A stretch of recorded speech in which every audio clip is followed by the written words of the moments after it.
You're very welcome, everybody. We're here in North Cork. I'm here with Ned O'Brien, and the name of the farm here is Deer Park. Deer Park. Ned, tell us about your farm. Well, I'm here since 08. It's a leased farm, my home farm. I had to get out, the motorway went through it, so I came here and just worked on 60 acres here of excellent land. I have been with, as you can, they're a crossbred herd, Jersey cross, which is causing us problems nowadays. But on average, they're delivering 5 to 6 cents above the society average on milk price. Okay. And that's okay. You do. So what have you here? Is there 70 odd? At the minute, there's 80 cows, there's 60 standing here. There's 20 dried off in September. 25 dried off the first calf heifers in September, 1st September, due to just lack of grass. I was just running short of grass, and I wanted to build up grass for the autumn. So I pulled them to the home farm, and they're over there now, and they'll stay there. Well, we'll stop them around now come winter time, so that I'll have my late calvers over there, the early calvers back here. But that's basically it, an 80 cow herd. I'll probably 80 cows on a 60 acre farm. I'm thinking I'm going to bring that back just for comfort. Look, I'm 62 years of age. I'm getting the grey hairs are getting there. So I want to stay farming. I really enjoy milking cows, so I'm bound to make a system that will work for me. And can I ask you, you're kind of following that Moor Park model? Correct. And you've been making money? Yes. So look, let's get that out of the way. It's a profitable system. Conventional egg system. In transition with about 2 to 3 years.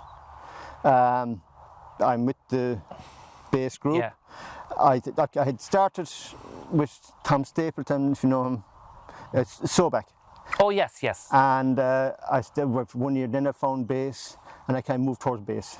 And then really, when I joined base, I found out about soils and the difference, what you can get out of soils and all that sort of thing.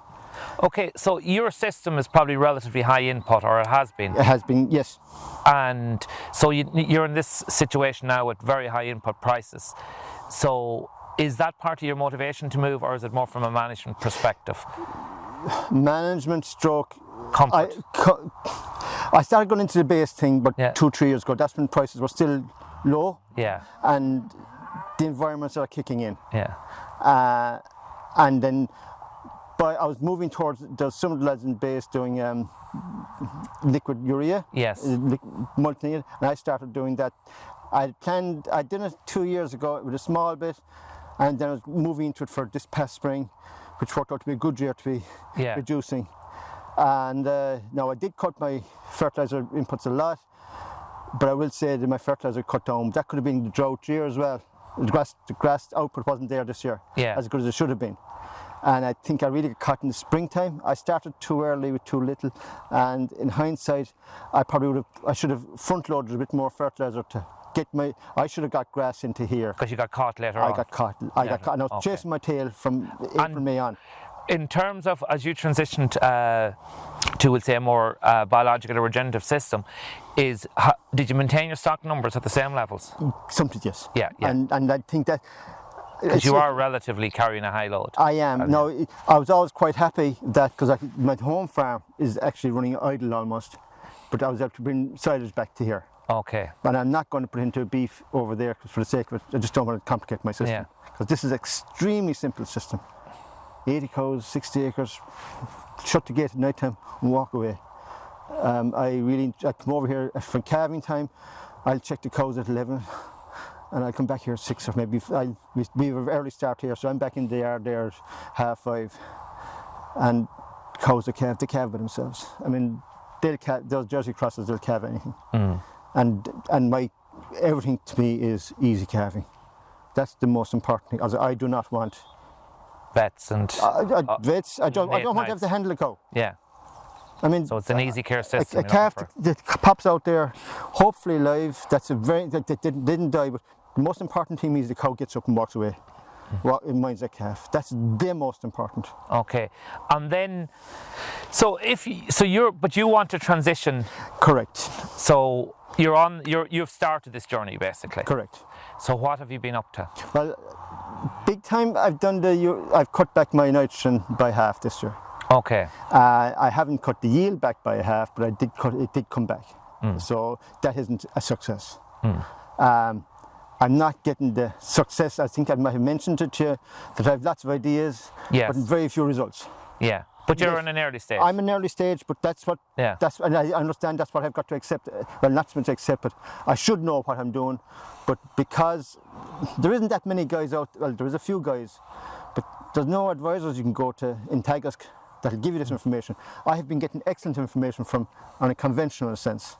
Now I'm moving to a different area, and they are not following that at the moment. Yeah, and I think that's probably going to change as well, from what I understand. And from what I understand, it will, and because they're trying multi-species this year, in curtains, and I think there's some excellent researchers within the system that wouldn't mind doing it.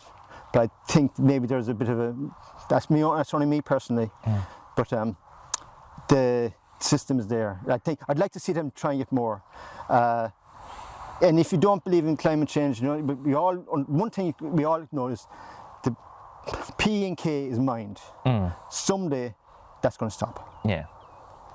Face the facts. It could be this year, or it won't be this year. It could be 100 years or 150 years. One of my pet things is, if it's 100 years' time, it's a long ways away. But I would put it to you, do you know anyone that was alive in 1922? That's 100 years ago. No. Your grandfather? Oh, I know, but he's gone too.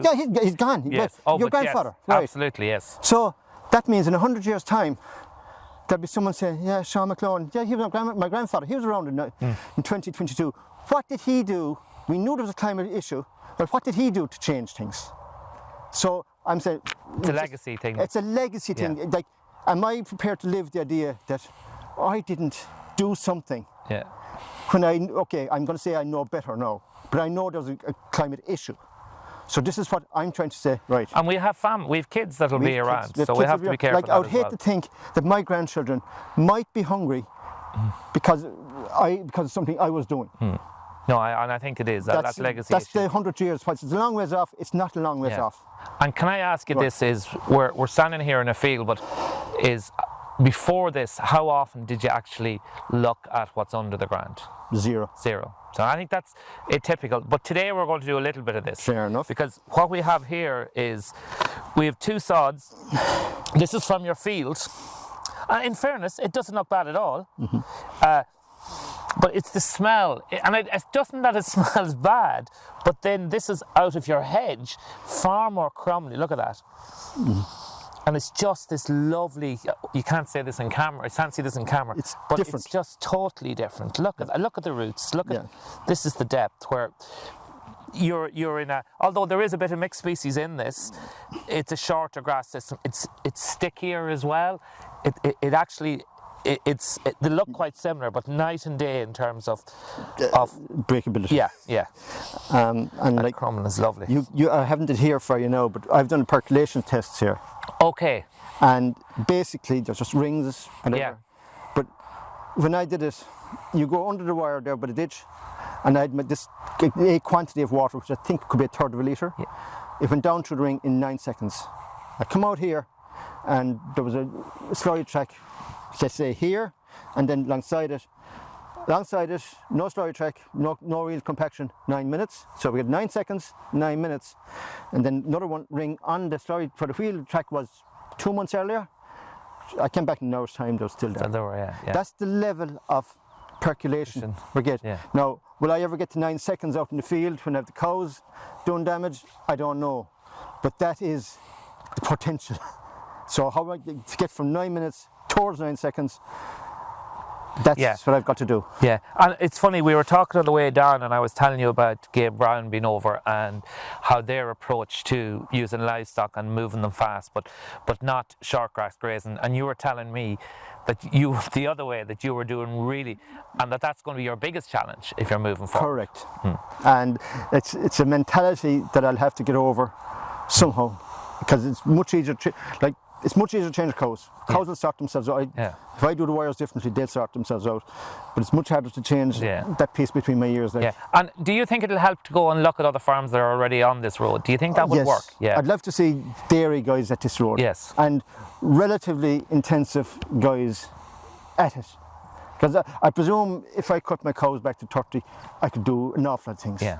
But how, and maybe I will have to cut back my cows some bit, but even the more of listening to John Kemp, who we had 2 years ago, he would say you shouldn't have to accept any sort of a reduction. But I don't have that. Yeah, I think there is a word of caution in that one in the sense is fair you enough. might have an But extensive the grazing idea system is in America. We've got to increase the level of photosynthesis. Yeah. I think that's the correct terminology. And that really is going to be how do I increase the photosynthesis? From what I understand, if I can increase the biology underneath, the grass, the photosynthesis rate will increase with it. Yeah, and I think it's a chicken and egg situation, it's a chicken and egg. But also higher grass will produce more. Yes. And like photosynthetic capacity. With our conventional system, we're always told grass grows grass. Yeah. You know, so more grass you have, but it's very hard for me to change these cows. Very hard for Ned O'Brien to change grazing these cows to a higher level. Yeah, and it's a really interesting thing, I think, that is I speak to lots of farmers about this issue, and you know, if you look around your fields today, they're lovely, even, green. Thing is, you know, if you go to a tall grass grazing, you might have to be a bit more tolerant of variations in what your crop looks or your field, and you probably will worry that you and your neighbours will think it's an unkept field. Correct. And that's another mindset that people have to get over. This is something that's been conditioned into us since we're before that height. Our grandfathers had the field clean. Yeah. You know, whereas now, there's nettles there now, but I cut them in July. There again, but nowadays I'm looking at it different. Why are the nettles there? Yeah. And I don't know all the answers. I know a very little bit of the answer. But to me, there's something to do with it was very high in nitrates at some stage, and now they're preparing the ground for grass to make it more. Yeah, and we have to look at weeds in a different place. Different light.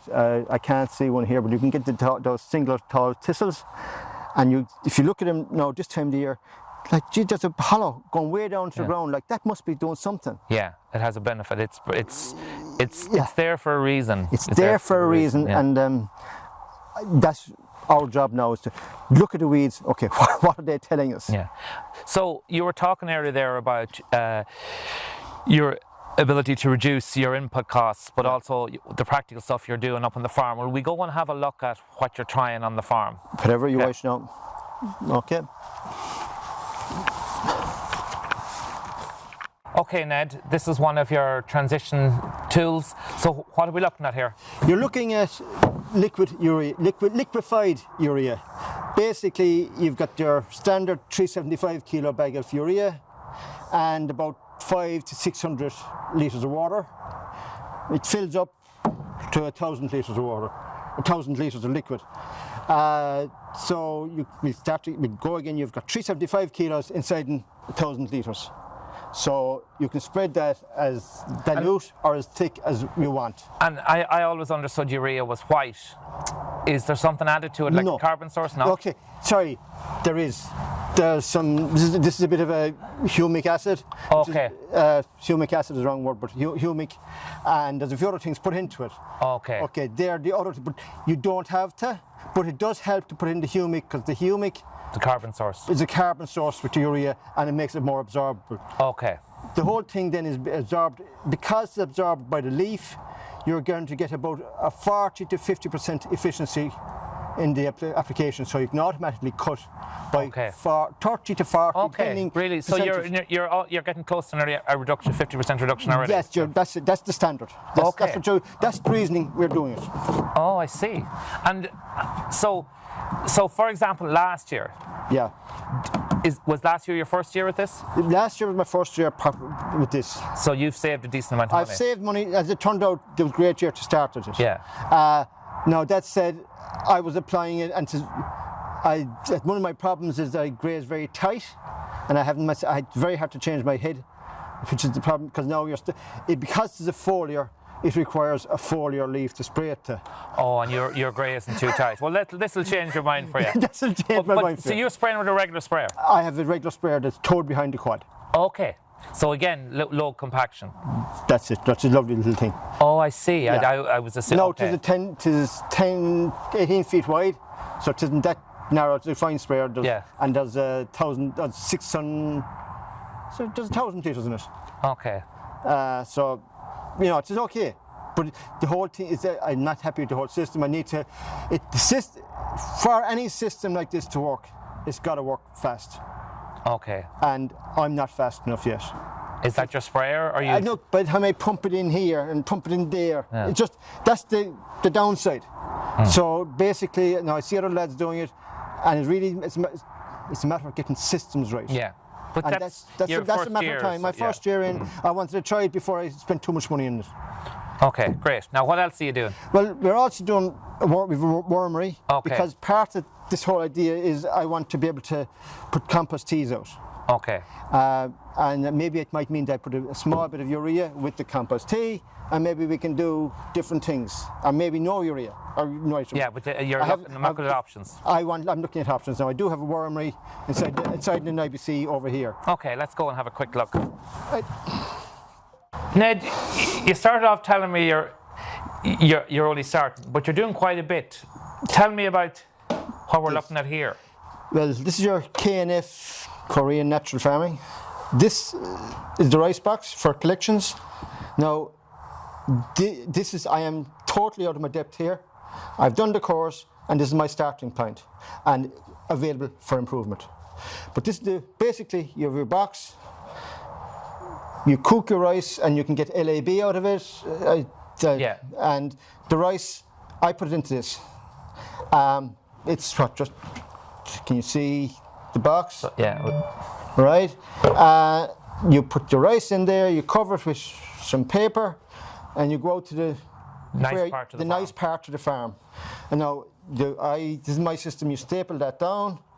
I stop the bigger boys to getting at it, and then I use this drum to go over it. Now I understand this should be a bigger, but this is what I'm using. Because this is what you had, yeah. This is what I have, and I'll improve on that over time.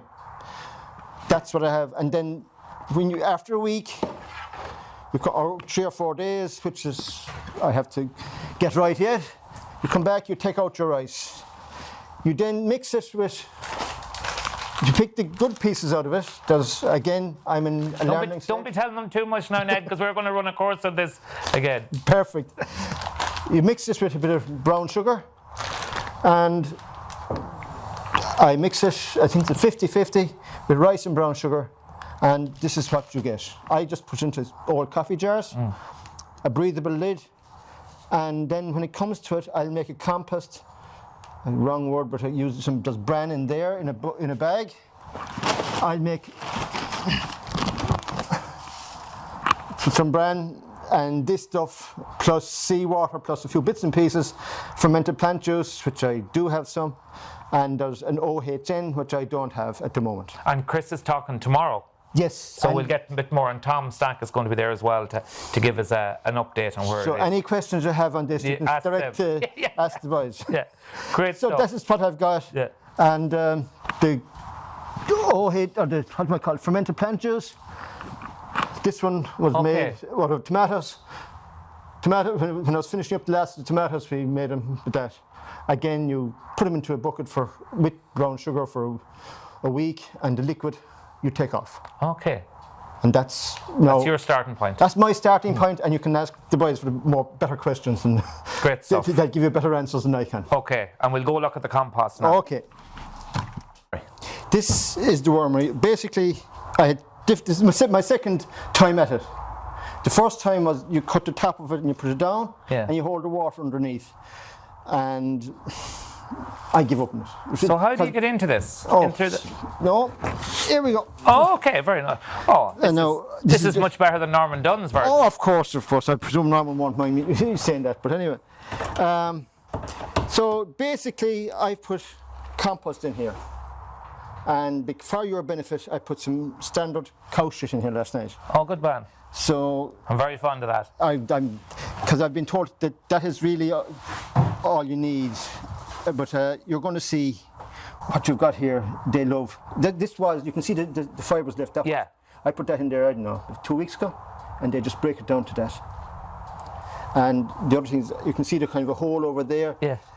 I was taking out some to put through the sprayer. So I feed on this side, and the worms leave that side. Oh, isn't that amazing? So like you feed them over here. That's it. You feed them over here, and then you can use that side.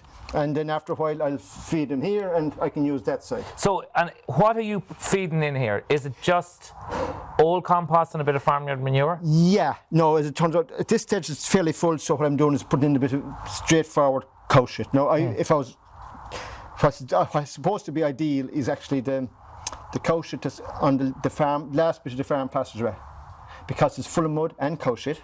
So you've got the feed, you've got the bit of grit, you've got everything, biology. At the moment, this is just pure. I just took it out of the cattle crush last night for your benefit.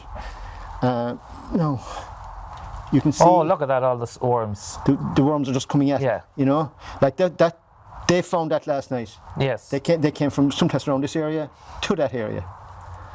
You know, and they'll break that down into that stuff. Yeah. Like there's no worm now over there. No. You know, so I'm bringing them over to this side so as I can feed out this side. Yeah. And that's basically all I'm doing now. And do you use the liquid that comes off? I haven't got into that yet, Yeah. but I do intend to. Yeah. And Because that's what I know that lots of lads are treating their seeds and different things. And that's Or mixing it with I want to another get to carbon that source. stage. Now I do have the tap at the bottom, and I understand what the best thing to do is you put it in here, put extra water in here tonight. For tomorrow morning, you take out this extra water. So do you water this every day?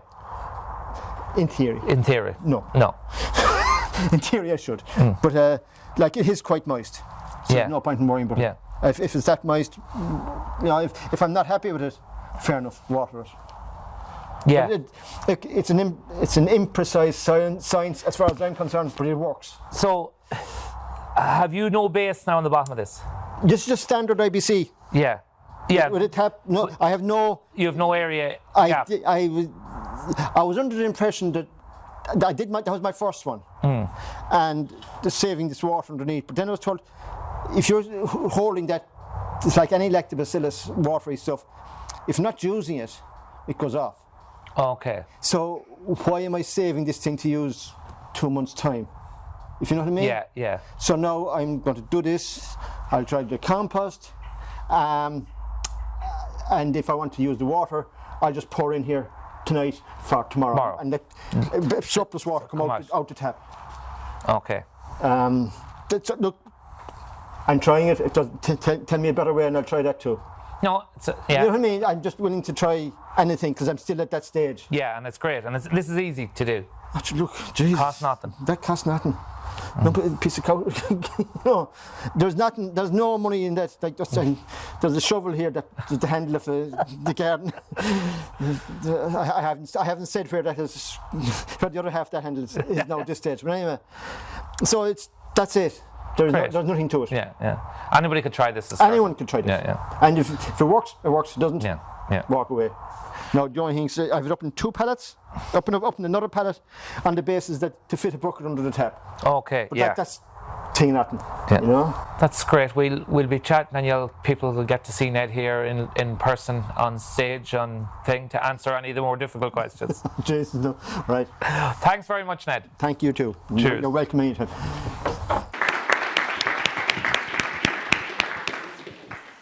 Ned, thank you very much for coming in and being so frank and honest. I think it's going to be interesting, all the Dunn stores out there that are going to be thanking Tom Stack and yourself and Chris Trump tomorrow for all the brown sugar sales. They're going to think that all these dairy farmers are getting into baking or something like that instead.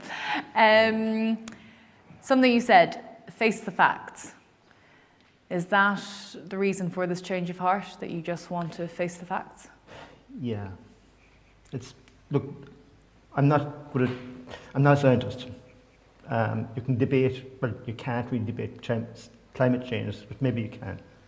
But there's no debate with regards to how much phosphorus left in the world. As I said, could be 100 years, could be 150. And one of the things I've been told is that in any mineral, once you hit the halfway stage, the price rises because you're now getting to a limited supply. So if we think the price is high now, it has only got one direction to go. And the other one of the things you could say that phosphorus is coming from, a lot of the phosphorus is coming from politically volatile parts of the world. So that doesn't make it any more stable in price, as we can see this year. Yeah, even the morality of it has been questioned as well in terms of where we're getting our fertilizer from, if it's coming from Russia, if it's going through Ukraine, that kind of stuff. We'll take questions from the floor if people have some. I think there's a couple over there. Just wondering, is there a particular type of worm that works better in the wormery? I think I told you that there was no cost to this. I paid €100 for a bunch of worms for that. And there is a particular type of worm. I think there was a man, the Irish worms.ie or something. I got him off him. There is a particular type of worm. I did start off the cheap way. It wasn't working in my first tank. Now you probably get worms in there. But at least this way, I'm doubting I bought 100 euros of worms and put them in. So what other lies are you telling us? But yeah, there is definitely a particular type of worm, and there have been some studies done on that, if anyone has the answer to that question. Another question from the floor there? Or will we go over? Okay. We'll go gentleman in the red shirt first. Yeah, just a query on the replacement rate. I think you have about 50 or 60 cows, would that be right? There's 80 cows. 80. And what's your replacement rate, roughly? It's too high. It's too high at the moment. I have 26 heifers coming in this year. Yeah. And that's too much. I should be way down below 20.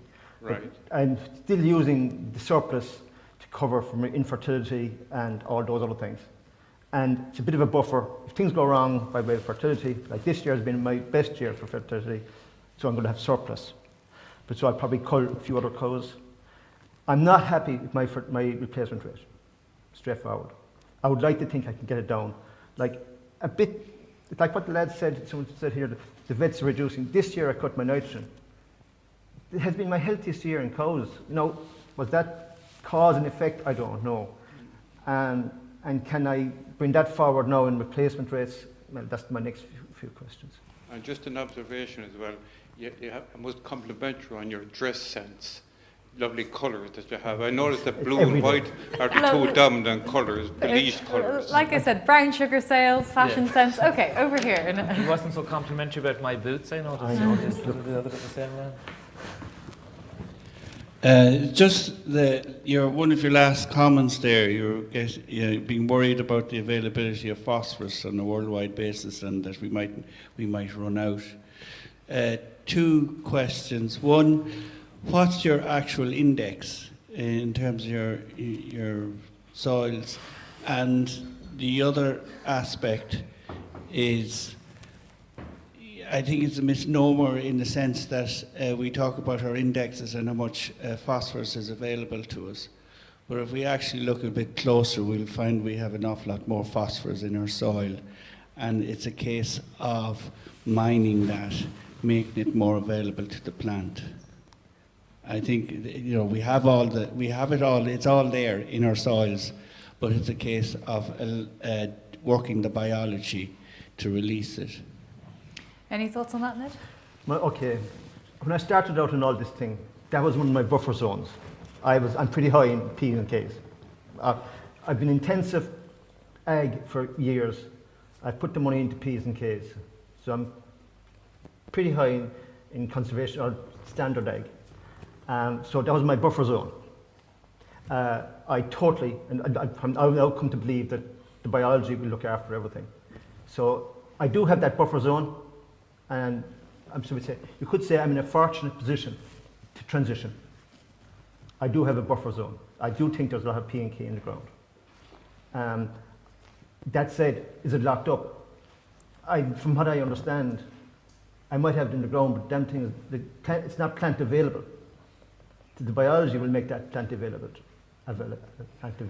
We're getting back to worms potentially being the solution there, aren't we, Joe? Joe Keller's a big fan of earthworms and unleasing P's and Q's. But is that then also a double-edged sword in the sense of, because you're in that well, I suppose you are transitioning away from that high intensity, but your biology will never function until you get away from the, as somebody's called it once, the weaning off the heroin a bit.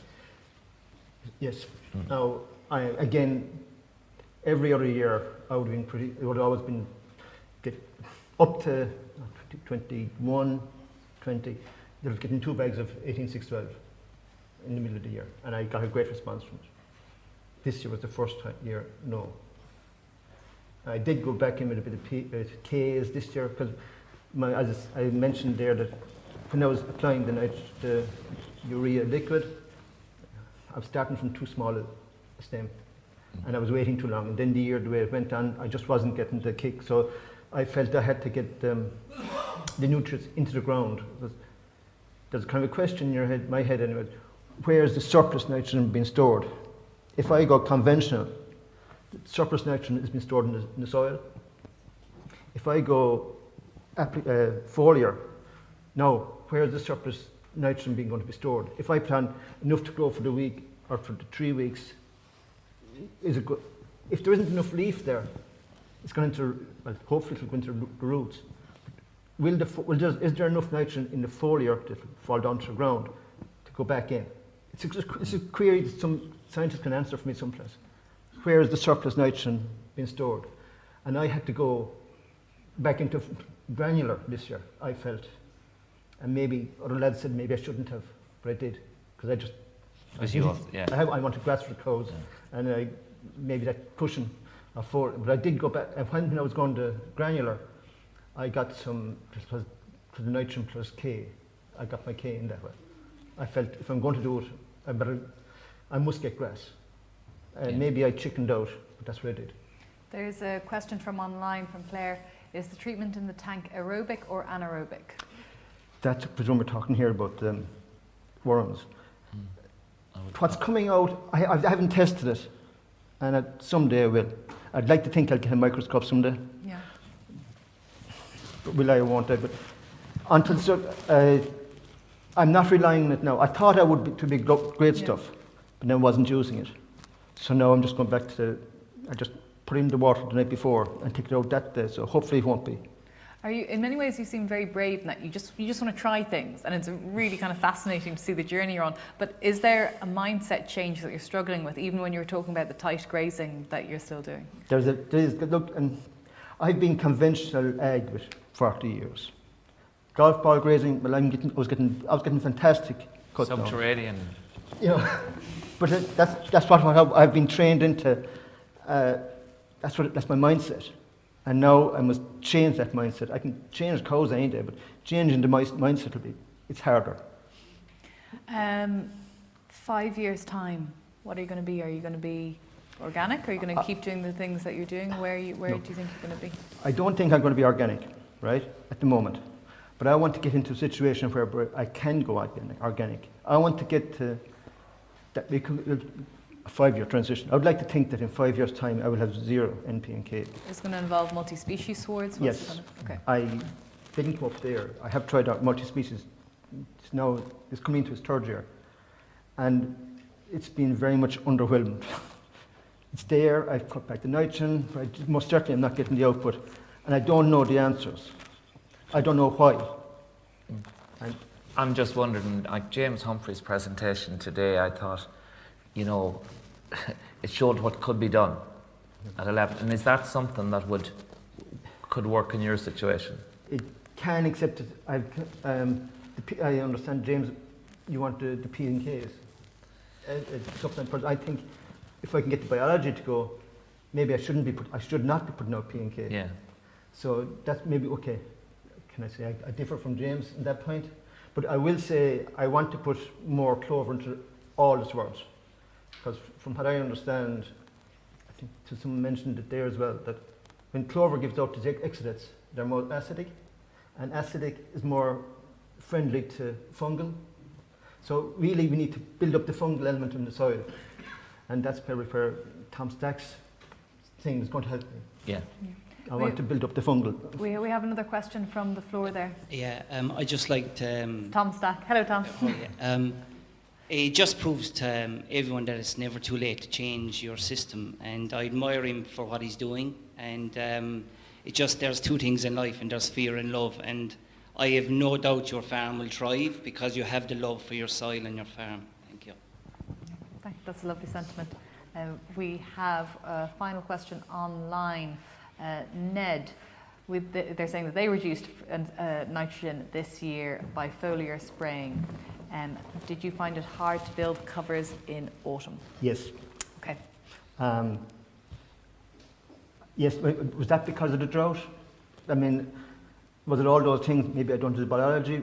Did everyone find it hard to build covers in autumn? No, some lads didn't. Yeah. And I think it could be a stocking rate issue coupled with that thing, but I definitely, and then paying for it still. I had to dry off heifers. I dried off all my first calves on the 1st of September to build up the reserve of grass. And again, that's where having the second farm, the home farm, should we say, is I shipped them back there because that farm's running idle. Okay. And so I do have these get out of jail cards with me, but you have to take advantage of what you have. Yeah, absolutely. Okay. Ned, thank you very much for that. Ned O'Brien, everyone. And that is our final speaker, but we're going to have a little chat about what we heard today and also look ahead to tomorrow as well, Sean. Yeah, well, I suppose today was all about dairy, and it was all. And I just think, you know, I think James Humphrey's presentation this morning for me was really interesting, because I never assumed that you could achieve in what we'd call an intensive modern dairy system that with the use of clovers without the shorter nitrogen. So I think that's a bit of an example of what can be done, and you know, and it's something that's very close to if somebody wanted to go organic. There's an awful lot in that, and then Mike's stuff on the multi-species backed up again by what James was saying there, and I think Joe's was really interesting is because there's a total analysis now on where this can go. Do you know what I mean? And where the issues are, and you know, sometimes in the organic sector, particularly in dairy, and there has been these half-baked discussions on we need to do this, this and this, but we have to identify where the issues are. And if you want to move, we're in particularly I suppose a commodity-based system in dairy, and where it is no longer, like somebody once told me that cheese is a waste product of the cheese industry, which is quite interesting because it was all about whey and stuff like that. So the organic sector can't go down that road at the moment because it has no infrastructure. And I think there'll be areas of that that'll change, that'll make it interesting. Also, I think that, you know, I would say that we have to be very careful when we compare an organic dairy system and a conventional system. If you look at it from a grass-fed or summer grazing system, is summer dairy, the costs that have gone into that or exist in organic are much different than the rising cost that's in conventional at the moment, and we have to take that into consideration. It's not as difficult in the winter time where you have if you're talking to have an imported feed, so there is an issue to be addressed there. Do you not think they're becoming slightly more on par in some ways with more conventional farmers making use of clover and multi-species sorts? Oh, absolutely, but I think if you look at what drove milk price this year in a conventional system, it was the high input costs. So, you know, in a summer dairy organic system, you should not have, you have percentages because energy prices went up, but not the same. And then I think, you know, Tom's stuff on mob grazing, it's a really interesting thing, and probably one of the things that the whole area of this mob graze and our holistic management is, we haven't, it's a bit like what Ned was talking about, we have to get your head around how this actually works in practice. It's quite interesting. We don't have enough experience here.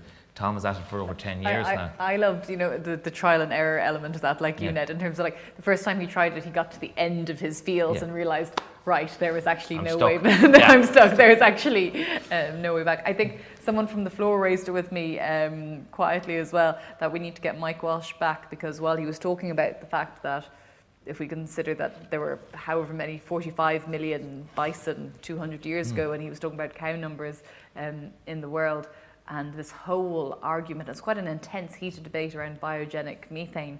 And I think he left a couple of unanswered questions there in terms of the argument around biogenic methane and then the use of chemical fertilizer. And if we withdraw the chemical fertilizer, are we okay in using this biogenic methane as kind of a cyclical production of carbon, and carbon being sequestered and then released back in and then being captured? You know, there's a lot more in that, I think, that will be interesting. Yeah, and the whole area of function soil biology and how it can mitigate that as well, I think is a really interesting thing. And we better not leave Ned out. Yeah, I know. Is very brave, is all I can say, Ned, is because it's, you want to go somewhere and you're trying things, and it'll be really interesting. And so I think that was excellent. And I think, you know, I often think that if we can get the dairying bit right here, it's the key, because, and there's opportunities there, because often what you find, dairy farmers are very focused, very technical. They can bring an awful lot of skills. Joe said that the challenge there, I think there's some dairy farmers that'll be really up for that. And I'm not just saying that organic conversion, but that biological conversion. And there's one thing, however, that I thought we've missed throughout, and it came up last night in discussions, is when we're basically talking here about food production at level, but how many of us are looking at the quality of the food we're selling in terms of a true nutrient density? And I think this is the next, from a human health thing. We hear so much about empty calories now, and you know, maybe there needs to be a focus on that as well as what we're giving the consumer. Well, I think it leaves us in a good place looking ahead to tomorrow, yes, because we have Paul Hohenbeck, who's going to give us an overview of organic markets in Europe. We've got Jill Clapperton as well. On nutrient density. Exactly. So it's going to be a really interesting discussion, and we obviously hope that you are going to be able to join us for that. But from all of us here, thank you very much for that, and we hope that you can join us tomorrow. Thanks, everybody. That was great. That was great. I love the